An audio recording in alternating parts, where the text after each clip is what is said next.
Her çağın bir sonu ve her sonun da unutulmuş bir başlangıcı vardır. Atalarımız, dünyanın sonunun gökten inen bir fermanla değil, insanın kendi kalbinde başlayan bir çürümeyle geleceğini söylerlerdi. Töre unutulduğunda, saygı yitirildiğinde ve adalet toprağa küstüğünde, evrenin kendisi bu ihanete daha fazla dayanamaz. Peki ya bir gün güneş artık ısıtmaz da göğü paslı bir bakıra boyarsa? Ya yol gösteren yıldızlar birer birer düşer ve evrenin direği olan o en sadık ışık bile titrerse? Bu, göğün aydınlığı ile yerin kadim karanlığının son savaşıdır. İzleyeceğiniz video, bir kıyamet kehanetinden çok daha fazlasıdır. O, bir döngünün hikayesi, bir arınmanın ve kaçınılmaz bir yeniden doğuşun destanıdır. Video başlamadan önce kendinize sorun. Çalkantı zamanı geldiğinde, siz hangi tarafta olurdunuz?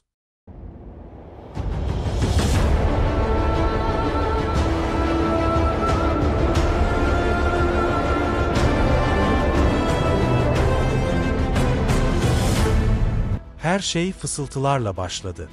Obaların en yaşlıları, ateşin başında otururken, törenin iplerinin nasıl çürüdüğünü konuşur olmuştu. Evlatlar babalarına el kaldırıyor, komşular birbirinin malına göz dikiyor, antlaşmalar bir bakır para için bozuluyordu. Gök Tengri'nin gökyüzündeki yazısı okunmaz olmuş, şamanların duaları boşlukta yankılanır olmuştu. İnsan, insana kurt olmuştu ve gökyüzü bu ihaneti sessizce izliyordu. Kıyametin ilk somut işareti güneşte görüldü. Artık ısıtmıyordu. Sabahları doğduğunda, göğü altın bir şefkatle dolduran o ulu ışık, yerini paslı bir bakır rengine bırakmıştı. Gün ortasında bile her şey kanla yıkanmış gibi kızıl ve tekinsiz görünüyordu. Geceleri ay, gümüş tepsili bir ana değil, kör bir göze benziyordu. Yıldızlar, birer birer, sanki ağacın çürük meyveleriymiş gibi gökten dökülmeye başladı. Sonra yerin sesi duyuldu.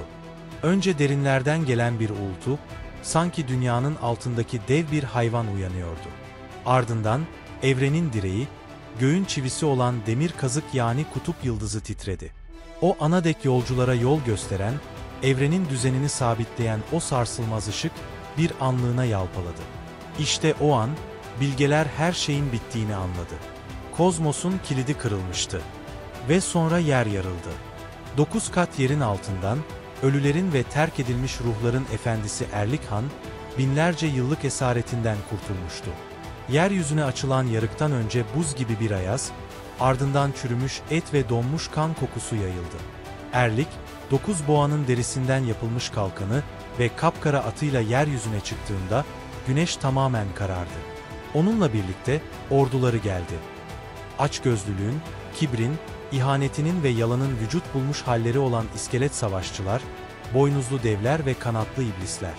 Yeraltının tüm pisliği, yaşayanların dünyasına dolmuştu. İnsanlığın sonu gelmişti. Erlik'in orduları obaları ateşe veriyor, nehirleri zehirliyor, gökyüzünü kara bir dumanla kaplıyordu. Artık ne dua vardı ne de umut. Sadece çığlıklar ve demirin demire vuruş sesi. Tam her şeyin bittiği sanıldığı anda, göğün en tepesi, 16. katı yarıldı. Oradan, karanlığı delen saf bir ışık hüzmesi süzüldü. Bu, iyiliğin ve aydınlığın yaratıcısı Bay Ülgen'di. O, yalnız değildi. Yanında, iyiliğin ve adaletin ruhları, kanatlı kahramanlar ve göğün orduları vardı. Ülgen'in gelişiyle, bakır renkli gökyüzü bir anlığına eski maviliğine kavuşur gibi oldu. İki ordu, dünyanın en yüksek dağının tepesinde karşılaştı. Bu, sadece bir savaş değildi. Bu, yaratılışın ve yok oluşun, aydınlıkla karanlığın, töre ile ihanetinin nihai çarpışmasıydı. Ülgenin her kılıç darbesi bir yıldırım gibi çakıyor. Erlik'in her hamlesi yeryüzünde derin yarıklar açıyordu. Dağlar eriyip lav nehirlerine dönüşüyor. Denizler kaynayıp buharlaşıyordu. Dünya, iki tanrının savaş alanında can çekişiyordu. Savaş günlerce, aylarca sürdü. Ne Ülgen ne de Erlik galip gelebildi. Sonunda, evrenin kendisi bu savaşa dayanamadı. Gökten yağan ateş, yeryüzünde ne varsa iyi, kötü, insan, iblis hepsini yakıp küle çevirdi. Her şeyin bittiği, dünyanın sonsuz bir sessizliğe ve küle gömüldüğü o anda, bu kez göklerden ateş değil, su boşanmaya başladı. Büyük bir sel, tüm dünyayı kapladı. Bu su, yakan, yıkan değil, arındıran bir suydu. Külü, kanı ve ihaneti temizledi. Dünya, tıpkı yaratılışın ilk günündeki gibi, yeniden sonsuz bir okyanusa dönüştü. Sular çekildiğinde, geriye sadece çamurla kaplı, sessiz bir yeryüzü ve yeni doğmuş bir güneş kaldı. Bir dağın tepesindeki bir mağarada saklanmış olan az sayıda iyi insan, dışarıya ilk adımlarını attı. Hava temizdi.